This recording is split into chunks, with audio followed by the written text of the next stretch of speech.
For full episodes as they air, listen to Rants Hollywood Talk on Stitcher, Apple Podcasts, and blogtalkradio.com/GrantsRants.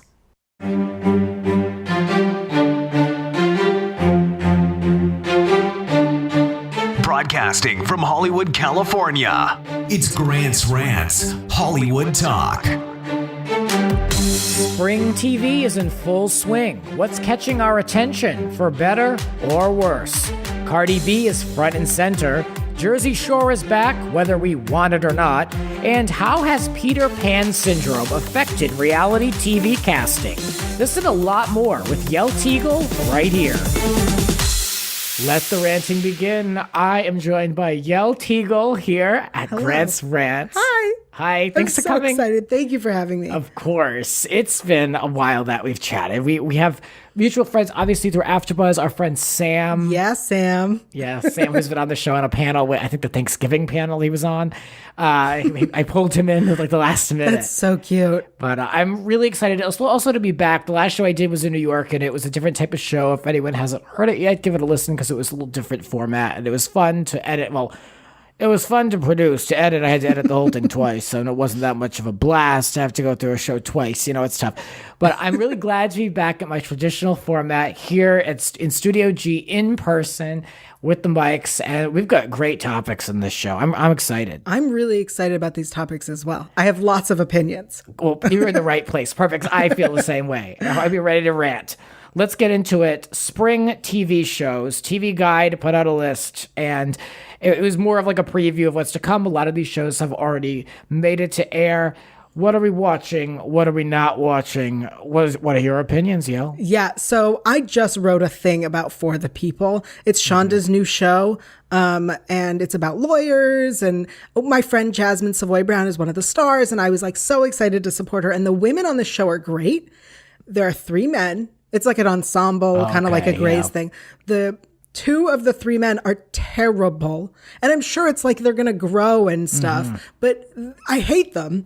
And I'm like, why introduce a character? So one character is this whiny, sad boy who like gets broken up with in the first episode. And then he's just whiny for another 3 episodes. I've had it with whiny characters. That's how I feel about Teddy Mellencamp on Real Housewives of Beverly Hills. It's just every scene, everything is just a complaint and a whine. I can't with those, especially grown men. Yeah, and then the other character is the polar opposite. He's the like macho man. He steals cases from people. He thinks he's better than everyone. And the cocky one. Yeah, why in a post-Me Too movement do we need this man who is chasing the girl who is clearly only interested in working? She has no interest in him. And he's like, well, you and I could be great together. All I want to shout at him is, look, she clearly isn't interested. Why are we having this discussion again? I'm so annoyed. Yeah. I wrote a whole thing about it. The women are great, though. Well, that's good. At least there's a positive to that show. What is it called again? For the People. For the People. I keep calling it We the People. We the People. Yeah, that's what I was going to say. That's why I was like, what is it called again? Yeah, it's For the People. Yeah, we're asking for real. Spring shows that came back, Roseanne. Of course, ABC is going to kill this show till the very end. I mean, they let their shows run their course to the bitter, dire, last nail. Yeah, look at Once Upon a Time. Once Upon a Time. A Modern Family, My Beloved Ugly Betty ran too long. Desperate Housewives ran 2 seasons too long.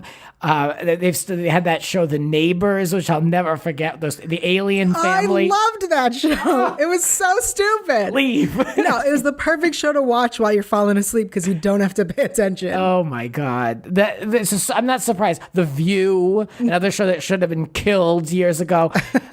So in my opinion, I'm not surprised that, they're touting this Roseanne. They're making it just such a big thing. Yes, it opened to good ratings, and so did a show like Will and Grace. But, eventually they find their audience, and I kind of, contracts a little bit. Yeah, didn't it after the first episode, didn't the ratings drop uncontrollably, like some crazy amount? For Roseanne? For Roseanne. I heard I don't know. Oh, yeah. And they had already renewed it for another season. Don't renew it after a first episode. See what happens. It's so trigger happy, right? Yeah. Like this is the problem with ABC is they're so desperate for some type of a hit. Oh, I mean, everything. They market everything as a hit show, and yet it has no press, no buzzworthiness to it. And they're not even doing talk shows. Like, not every show is a hit on ABC. I got news for them. Now they've got this other show, The Crossing, and they had a promo on it. I almost went wild because they're trying so hard to get people to watch these shows. And it literally said, from the network that brought you Lost. Well, what does that even mean nowadays? It means it's on ABC. That's all they have to promote is, hey, this is on ABC. Check out the show. And so were a bunch of other shows that were long canceled that lasted at most a season, sometimes a handful of episodes. So what does that even mean from the network that brought you ABC, for the Lost or whatever the hell it is? I think they're trying to convince you that it's Lost-like. It looks terrible. Also, that show... Deception, I believe it's called. Oh, yes, Deception. That's in here. Is that the one with the magicians? No. There's some man holding a deck of cards or something. Where is it? Where is that one? Oh no, we have it. Deception, I'm right. Deception on ABC. On ABC. What is this? From the co-creator of Chuck comes Deception, television's latest attempt at a series in which a law enforcement officer is partnered with someone who isn't a law enforcement officer in order to solve crimes. Yep, he's a magician. Oh, Lord. It's kind of like someone watched Now You See Me and went, yeah, let's make that a terrible show. And it'll be a hit until it's canceled at the end of the season. Yeah, that one's not making it past the season. No. Another show on ABC, which I looked at just for being a loyal podcaster, Alex Incorporated. It's supposed to be a take on the podcast startup with Alex Bloomberg over at Gimlet Media, a great executive, not a great show. The poor guy, I didn't even see him in the credits for like getting given a producer credit for this. It's based on him and it's based on the podcast, but I don't even know if they're getting any kickback from this. And it has Zach Braff in the role. It's your typical family. There's a quirky kid. There's a weird son. The wife, she finds out the husband used some of the 401k for the podcast, and she just got a little upset. Not like how our parents would be. No. Could you imagine doing the 401k for a podcast? Oh, they'd kill me. I wanted to dip in for a car, and they were like, no. Oh, Lord. Yeah, so this Alex Incorporated, there are 2 episodes. At the time of recording this show, there are 2 episodes out. I made it through 1, and I'm just going to wish it well and float it out into the universe because I'm done. I can't with those cutesy family comedies. It drives me nuts. Speaking of cutesy families, I don't know if it actually is. Life, the Haley... Oh, Life Sentence. Yeah, the Haley, Lucy Hale. Why am I calling her Haley? The Lucy Hale show on CW where she had cancer and finds out that she doesn't have cancer. And now what happens? That show looked terrible. And the ratings I hear are terrible. And I feel bad because I think the idea was Lucy Hale comes from Pretty Little Liars. All the PLL fans are going to come to it. And they didn't because it looks boring. Yeah. I don't know anyone young that wants to watch a show even related to cancer. Right. I'm turned off, even though I know she doesn't have it and she's cured. It's still not my thing because I don't want to watch a cancer show. It also is that bad? No. I mean, I don't mean to be offensive. I just don't. I'm not interested. I'm going to these shows for escape. I feel like entertainment. The medical shows that work are about the doctors solving medical things, not the ones where it's about the patients. Right, like. Red Band Society didn't make it either. And I thought that one was interesting. It's about the kids in the hospital ward that lived there. That was an interesting show, and it was a nice drama, and it was a good tearjerker, but it didn't last because no one wants to sit around watching shows about patients. They want to watch doctors save lives. It's too real. Yeah. I also have been checking out Krypton on Sci-Fi. I know that's not your wheelhouse. I haven't watched that. What's that all about? Tell me about that. So Krypton is the story of Superman's grandfather and the planet Krypton. So the idea is that someone has to come back in time to tell them that they have to do something, otherwise Superman will never exist. Well, can't that happen in a scene? Like just go back and give them advice and say, don't do this or just do that or whatever? So, is that a whole show? So I watched just the first episode. It's not for me, which is funny because I'm pretty sure it's for me. Like I'm pretty sure I'm the audience. The target audience. Yeah, I'm the one watching all this stuff on the Sci-Fi network. And she's sitting here in an X-Men Luann t-shirt, kids. I mean, I very much am. But I was so bored. yeah. I did not care about the whole connection to Superman. If they told me this was a story about this alien planet and here are all these people and like somebody's coming to blow up their planet, that's a show I'd watch. But the whole connection to Superman in the future, who cares? Yeah, I know how that ends. Superman. Yeah, you know where it's going. Yeah. Yeah, no, I'm fine with that. I'm still not over American Idol. The ratings are holding. That's another one. ABC is promoting that. Like, it's just this event of a lifetime. No one's talking about it. If they are, it's negatively. So, I mean, everyone on this podcast knows my feeling towards that tired show. That's what you call a nursing home show. But you're still watching it? No, hell no. The last season I watched American Idol had Diana DeGarmo on it. I think that was like 3 or 4. I don't watch American Idol. I have no interest in rewatching it, especially I am a believer in believing the victims. And when it comes to Ryan Seacrest, I believe the victim. So I will not be watching that show. But also there was a clip that was released of Katy Perry kissing a contestant uncomfortably. Oh, yeah. It was like his first kiss or something. Yeah. And then she told other girls that they had to choose who was going to make it on the show. And one of them had to, it was like a joke. It was a horrible joke. She's like, you guys are all good, but one of you can't come and you need to decide right now.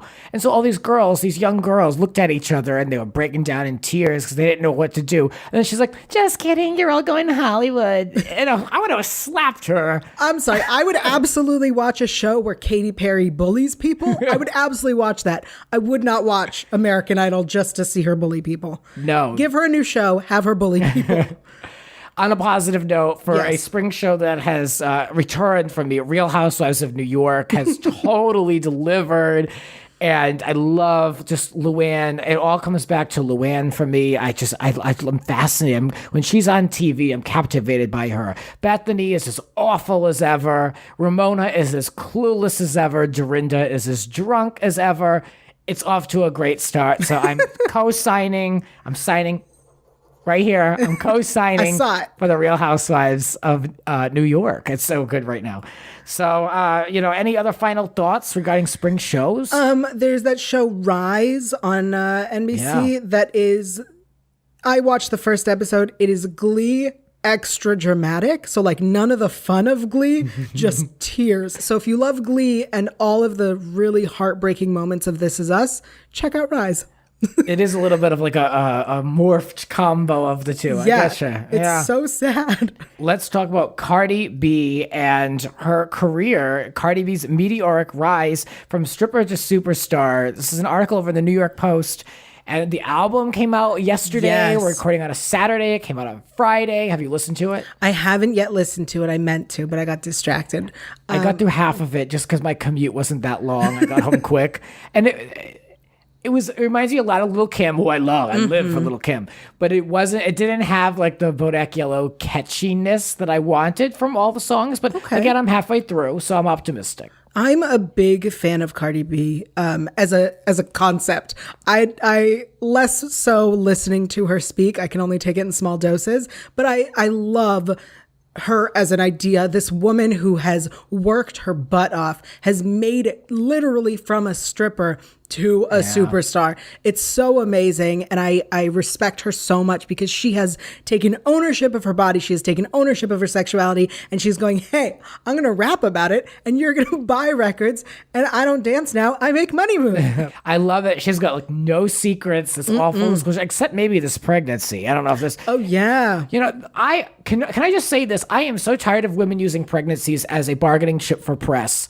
After this whole Kylie thing and all that, like, I don't like it. And if I were a child and I found out 20 years after that they kept my being in existence a secret for press and for speculation, I'd be really offended. Really? Yes. If my parents did it for money, I'd be like, good for you. Smart negotiating. I just think there are certain things you just don't do, and I think that's one of them. No, a friend of mine, her mother told me she found a lot of really embarrassing photos of me, and she said she's going to hold on to them until I'm famous. And I told her that if she did that, she absolutely has to sell them for a lot of money.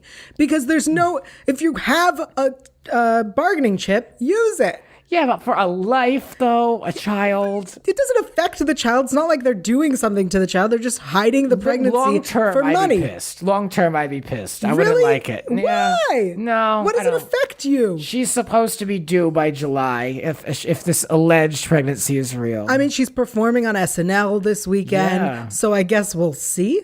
Because she doesn't Yeah. wear a lot. No, I know there's only so long that you can hide a pregnancy, especially when you're a performer.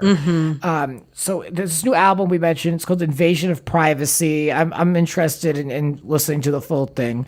What was I gonna say? She's also gonna be co-hosting the Tonight Show, which is a first. I think that's so funny. That's Jimmy Fallon's show, right? Yeah. He seems to be like a big fan of hers as a person.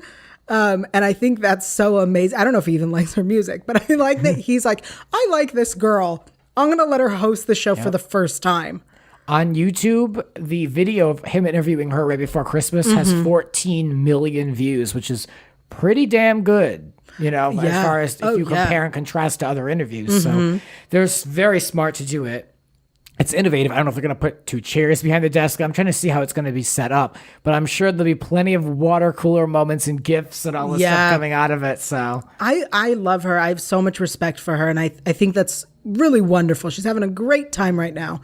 I hope that her belief of like not keeping secrets aside from the pregnancy is real, and she doesn't have any secrets that'll bite her in the ass, because I want to see this girl succeed. Yeah. I think she deserves it. You work your ass off, you deserve success. She's only 25. She's the first female rapper to reach #1 in 19 years, which makes me laugh because where's Nicki Minaj? Ooh, I would Not on that list. I want to see them collaborate. I want to hear that. See, here's the difference. I think Nicki is a top 40 chick and Cardi B is a real rapper. Oh, yeah. So that's why I'm like, loyal to Team Kim, loyal to Cardi B. But as far as like, even someone like Iggy Azalea, she's another top 40 chick. And there's nothing wrong with that, but rap is, there's a certain legitimacy to it, in my opinion. But she made that song Finesse. She collaborated with Bruno Mars. And that's Cardi B. Well, yeah. Yeah. Well, you gotta sell, I guess. Also, I did not like that song. I didn't care for that either. I haven't cared for it too much since I liked her with G-Eazy. It's been I like a handful. But I'm still holding on. I like her. We're good. Yeah. And now let's get into my rant of the day. Grant Rant of the Day. My rant of the day is going to Jersey Shore. First of all, I've been feeling violated by Snooki yelling at me in all these previews and clips and trailers. That girl gets under my skin. There's something about like the pitch in her voice. Like it makes me feel like I'm like being attacked. I only feel that when she's shouting. Oh, and she's usually always shouting. Yes. Well, Yael, I gave you some homework. Poor thing watched the first 2 episodes. It was a double premiere. Disaster. I literally only watched the first. First of all, I went into watching this episode with a complete headache, total headache. By the time it was over, it was a full-blown migraine. I was in bed for the rest of the night. It was terrible. The show is just not my thing. Let me clarify. Like, yes, I watched it. I didn't know who Dina was because I guess I didn't hang around long enough to even remember her. I mean, for people who love it, it was very familiar. I will say that they had the duck phone. If followed a similar pattern, if they go out and they have their interactions and jokes and hair gel, I guess it's a comfortable thing for people. The first episode, I expected to start with them arriving. I did not need how long they weren't on vacation. You know what I mean? Like they weren't on vacation for good 5 minutes. Show us their house, their husband, the babies. They get in the car and go. I didn't need them going to dinner. I didn't need them visiting the store that they used to work at. Buying t-shirts. Yes, I didn't need that. I needed, great, this is where they're at now, and we're on a plane. And that's exactly what I thought was going to happen. And what is this business about that Mike the Situation, packed, ready to go? And he's like, oh, never mind, I have a call. And then it happens to be the biggest trial of his life. The theory that we have going in my house watching this was that the show pushed the first day of the vacation to correspond with the trial. That's the theory. Makes sense. That explains why we had so much of them still at home. I'm already over it. You know, I get it. It's comfortable to people. It's like it's a reunion, but I never cared for any of those people. Vinny, I will say, looks the best out of all of them.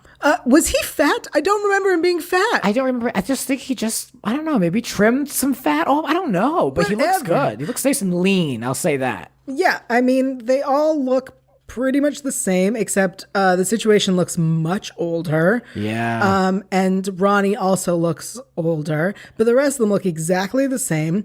And they're acting the same. That's what bothers me, is that they're moms, you know, like, stop. They're like, we get it. This is our only chance as moms to go out and party. And I went, no, you chose to have children. You don't deserve this. Not only that, but sorry to the moms watching this or listening to this. I apologize for being rude. No, but not only that, but didn't they have enough of that in their life? Wasn't it enough that they had 4 or 5 seasons of Jersey Shore where they got drunk every night and slept around and wasn't that enough? This is what I'm saying, is I would be the kid watching this later in life and being like, you left me to go do this? Why? That's ridiculous. Oh, that's funny. But yeah. I do appreciate that the women all grew up, started families, and Ronnie's still a mess. I like that. I like that the women are like, hey, we chose to continue with our lives. I felt obligated to watch this. I don't think I'll be able to keep up with it physically. Like, I just don't, I can't see myself. Like, there's certain shows I look forward to watching. There are certain shows I bank. This is not one of them. I don't know. Let me know your thoughts. I want to know, has anyone watched Jersey Shore yet? I want to know your opinions. Until then, this has been my rant of the day. That's my opinion! All right, let's get into the next topic. Over on Entertainment Weekly, they put out an article. The author, Kristen Baldwin, did a week-long journey examining both The Talk and The View. What a lift they call in the business. What a heavy lift that must have been. The only thing I always used to say, the only thing worse than The View is a View knockoff, The Talk. I mean, just everyone knows me with The View. I mean, it's my forever feud. Are you not aware of the worst of them? The Real? Oh, The Real I can handle in small doses, but The Real is so boring that I almost don't count it. That's so funny. I always think of The Real, or The View and The Talk is the same. Boring, and The Real, where you go, are these real people? What is happening? Why are they doing this? My feud with Barbara Walters will forever live on. I mean, that one. When was the last time she was on that show? After her big send-off episode. She's still executive producer, so she's involved, but she's not relevant. But only in name. I don't think she actually does anything involving that show. Well, their ratings are up, so probably not because of that. So what else can we say? So this article, they compared The View and The Talk. They said The View is like a family dinner, which is uncomfortable because no one masks their contempt for each other. Mm-hmm. Then they said The Talk is like a family dinner that's uncomfortable because everyone's so polite, which is true. It makes for a more boring show. The Talk also doesn't cover politics. They're very safe. I talked with someone who worked over on The Talk, and they said, we will not even touch politics because we did it for like a week. We saw a huge dip in our numbers, and we do everything we can to avoid it. So it's a kind of afraid to go there. They're afraid to go there, which I don't really like in a talk show. I think The Talk should stay away from politics because their specific panel are non-political people, whereas The View has people who, at least know the law.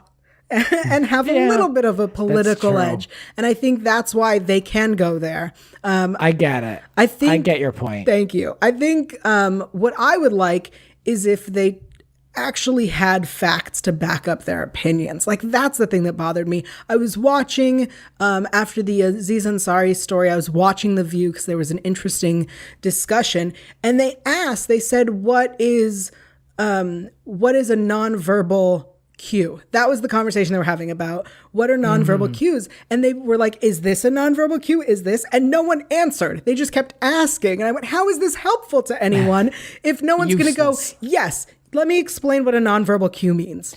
Let me take this time to point out that ABC's The View is under the umbrella of ABC News, and this is what they're turning out. So. Oh, that's even more interesting. Yeah. That's why I have so much to talk about contempt. Contempt for The View. I absolutely can't be bothered. the trashy View, that they regularly in their press releases compare themselves to the Talk, and the terms like triumphing over the Talk and all this stuff within ratings. These shows aren't usually in the same time slot in the same markets. Like the Talk is usually later in the day, and the View is usually earlier in the day. And the ratings are not like keep on triumphing. The View gets a 2.8 total households. The Talk gets a 2.6. Relax. Triumphant. Relax. I mean, but then the article says, well, why do we have to pit these two tables of women against each other? Like, again, they're not even competing for the most part in the same time zones and same markets. So what's the problem? I think it's the same way that, it's a panel show. It's a panel show of women. Thus, they're competitors. Yeah, I guess, sure. But I mean, in this article, it also said... You mean like the formats? You're comparing the formats. Right. Right. The article that you read also said that the Talk originally started as The View, but about mom stuff, and that they just abandoned that. They did. After they fired a bunch of people, yeah. I mean, I get it because moms are watching The View. Yeah. I mean, there's only so much you can talk about, too. Right. I mean, not only that, like with having a panel of people, that's great, but like why limit the conversation when you've got people from different ethnicities, ages, and backgrounds? Right. Why limit it to like, a day at Disneyland and like, does your daughter sleep through the night? Like, how much can you talk 5 days a week? I watch sometimes for the guests, but whoever books for the Talk, they don't do the best job over there, I will say. Yeah. It's a lot of B, C, and D listers of people that you're not seeking out to see. Like, like I like Mary Lou Henner, but I'm not exactly like waiting for Mary Lou Henner to do press. Right. You know what I mean? Like, no disrespect to her, but like not exactly the most like A-list guests. It's the guests that they have are people who have something to promote, and that's why they're coming on. And that's one of the interesting things about the article is that neither show does the interview segment well. And as someone who actually literally interviews celebrities for a living, that is the most frustrating thing to watch, is a group interview where no one is capable of doing it.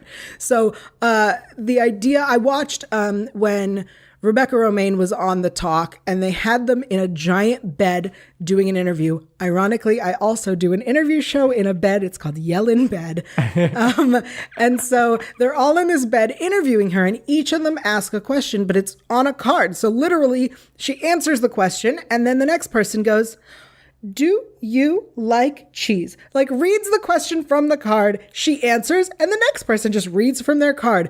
That's not an interview. She can write you those answers down and you can read them aloud if you need to.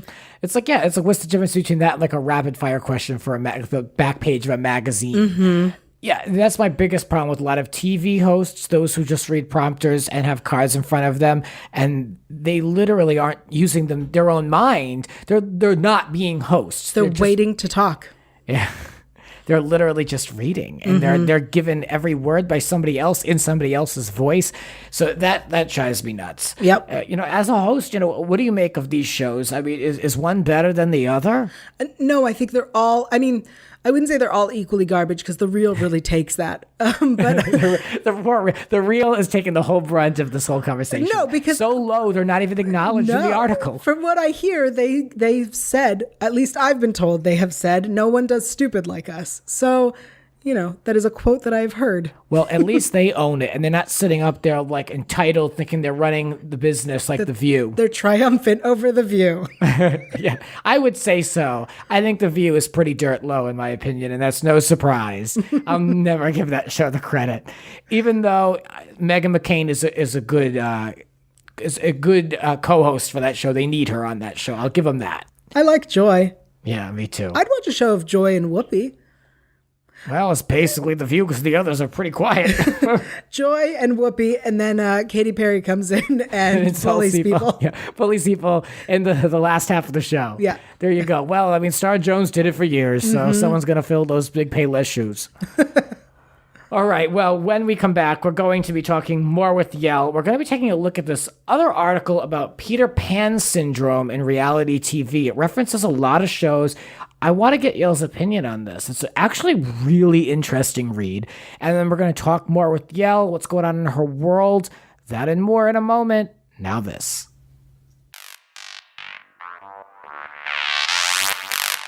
You're listening to Grant's Rants. Subscribe and spread the word. There are a lot more rants to come. Listen anytime on all major podcasting platforms. And now, back to the show. And we're back talking with Yael Tygiel, and we're looking at this reality TV Page 6 article, Peter Pan Syndrome in Reality TV, highlighting socially immature grown men. And they really pointed to all these men in all facets of reality TV, starting with Jax over at Vanderpump Rules, who's pushing 40. They say that he is one giant man baby, and they go into all the others. What do you think from your perspective of grown men acting like young guys? The thing is, I don't think it's just limited to reality TV. I think it's reality right now. You know what I'm saying? Like 30-year-old guys are behaving like 20-year-old guys. Especially in LA. Oh, especially here. And I think that's the issue, is that it's not just a reality TV thing. I think it's definitely a current political, social climate thing. I was like, what's the word I'm looking for? This is how it is now. This is how men are now. They're immature and they don't have to get their life together until later, so they don't. Yeah. We always wonder what happens to people who don't go to school and just go into service. And you wonder, well, what happens when they get older? And this is what happens, I guess. Like Jax is just like there and now having a midlife crisis, saying, I don't really have any qualifications to do anything. The worst case scenario when you reach that point in your life, because you've got 40 years behind you. Yeah, absolutely. I was reading this article thinking about how I behaved at 24 and how I'm now in my early 30s and I am such a different person. But I see all of these people, I see men and women who are in their 30s, are older than me, and are still behaving the way I behaved at 24. Yeah. They need to grow up. It needs to happen.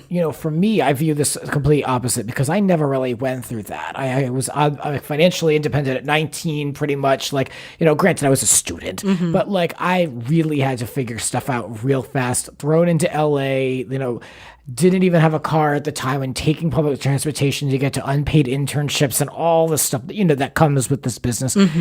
But I never had the opportunity to be socially immature and goof around and waste time.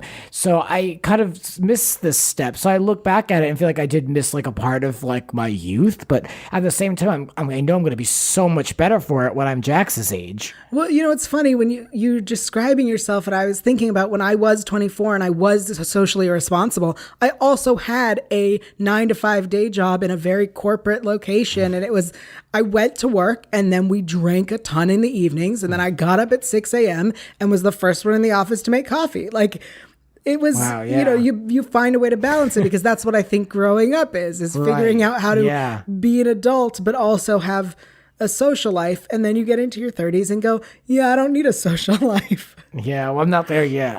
I'm trying to milk it for all I can. They talked about other people like Shep Rose from Southern Charm, who's 37 years old, who I always said, this guy, he needs to get a bath immediately. I can't stand the way that guy presents himself. Thomas Ravenel, I think that's how you say his name. I don't watch the show, so sorry if it's incorrect. And then they talk about The Bachelors. They brought in that Dr. Jen, who does all those therapy shows on WeTV for like 25 cents. They have these quotes from doctors about how they cast these shows, which anyone could surmise. Yeah. It wasn't news that they cast these older men who are egocentric. Yeah, that's it. And intense personalities. Yeah, and these 20-year-old women. Yes, I've seen the show. That's how it's cast. Why is this news? Yeah, they like to look for people that are narcissistic, you think? I mean, any reality show has at least one narcissistic person on them. Right, that's why they're on a reality show. One of these, I mentioned that Thomas Ravenel, and over on Southern Charm, he's 55. I mean, this talk about Peter Pan syndrome. Oh, yeah. I mean, you're in your mid-50s and you're still like, irresponsibly getting women pregnant and getting DUIs and getting caught selling cocaine. Yeah. Like, what are you doing with your life? Aren't you embarrassed? Apparently not. I guess not. Yeah. It must be nice to live so ignorant. Like, I don't know. I don't understand how you survive. Is that the way that they think they're going to do it? I'm going to live my life by making poor choices and people are going to pay me to do it? Is that an option? I didn't know that was an option. I'd do that. They're making good money on it. Apparently. Endorsements. Like, I mean, what am I doing wrong? The only endorsement we have here at Grants Rants is Harry's Razors. Go to harrys.com/Grants Rants. It's nice. Throw that in there. It's nice. The Bachelor. Imagine this, the trend of an older man with younger women. Well, who didn't see that? They say like the median age for The Bachelor is like 40s, but I think it's more like 36. And then they're going with 20-year-old women. That's like the median age, I guess, for them. But yet The Bachelorette, the age gap is smaller. That's casting. I mean, that's how it is. Yeah. And The Bachelor and The Bachelorette are the worst commentary on society and trends, in my opinion. They mentioned Carol Razawell over on Real Housewives of New York. She's 54. Her boyfriend was 32. And, it's completely different. And they view it because now women have the resources that men used to have. Yeah, the article went from here's a story about Peter Pan syndrome to then telling women the reason they're into older men is because they have the resources. And now women have figured out how to get the resources themselves. I was, as a woman, incredibly offended. This article, I was like, excuse me, that's not how this works. I think this was like a sociology reject student that was trying to we're going to write an article about Page 6 that's in depth and it examines the fibers of women in the new age with men and casting and reality TV, when really it's nothing we didn't already know. Yeah. So, I mean, it was still, I found it really interesting that someone took a moment to kind of reflect on all the characters. And I like how the majority of them were on Bravo, of course. And any time that they can really expose that Bachelor, I'm interested. So let's take a turn and let's talk about you. And I want to hear about different things that you're working on. And, you have a website. You describe yourself as the big host for big fans. That's you're out me. there doing a lot of stuff. You're like the con queen, going to all these conventions. I want to hear about how did you get into this world of being asked to come to conventions? Well, so I've always, I've been a host for a long time, many years. And I love going to Comic-Cons and doing interviews. And I happened to have met a man who ran London Comic-Con, and he invited me to come out and moderate some panels. And since then, different cons all over. I'm going to be in Baltimore at the end of the month for Universal Fan Con, which is this huge convention about inclusivity. And I'm running game shows there and moderating panels with the cast of Killjoys and the Magicians, shows that I have a feeling your listeners don't know about. No, I'm familiar with Magicians. Yeah. Oh, good. Yeah. So I love going to cons and interviewing people. That's what I love doing there. So I get to do it now for a job. That's great. So how many of these do you go to in a year? I mean, every time you turn around, there's something. Oh, there are cons. Oh, every weekend. I'm so bummed this weekend that I am not at a con, but luckily I'm here. Yes. And a little less exciting than a con, but at least we get to talk about Jersey Shore together. Yes. At least I watched Jersey Shore. A few cons. I have 4 or 5 a year, I think. I used to go to London twice a year. Their con is in end of May and end of October. And WonderCon in Anaheim, San Diego Comic-Con. This year, I'm also going, like I said, to Universal Fan Con in Baltimore. And then in September, I'll be going to EarperCon UK in London, which is a con specifically for fans of Winona Earp. What is that? It's a show on Sci-Fi Channel, and it is about a woman named Winona who is the great-great-granddaughter, maybe, of Wyatt Earp. And so she hunts demons. It's kind of like Supernatural and Buffy had a baby. Okay. So, they have cons specific to shows now? Oh, yeah. Okay, That's a very popular thing. It all started with Star Trek conventions. Right. Okay. Well, then that would be the original show convention. Yep. Wow. So what do you do to prepare for things like this? You mentioned running games. You've moderated panels. What is that process like? Oh, so first off, it's binging, which I love. So I binge the shows, and then I do as much research as possible about the different actors that are going to be there, their history. And when I'm there, I like to ask them what they want to talk about, what they don't want to talk about. One of my favorite things before I start any panel or interview is I always tell my guest, if I ask you anything you're uncomfortable with, you don't want to answer, just however you play it, I will go with it. No point will I push. Say, I don't know, I can't say. If I ask you for a spoiler, however you play it, I'm not actually asking you to give me a spoiler. So I love doing these cons and getting to know people better and asking them what they want to talk about because they're there to tell you about something. Yeah. You're a natural host. How did you get into all of this and really find this way of, you've been hosting, we know each other through AfterBuzz. A lot of people get their hosting started afterwards, but not Yael. You've been doing it. So, how did you discover that this is your thing? So I grew up thinking I wanted to be an actor. Turns out I'm terrible at that. But I started working at this amazing company called Sidereel in San Francisco. Some people who watch a lot of TV may recognize Sidereel. They are the place where you find links to watch shows such as Hulu or Netflix or user-generated links. And at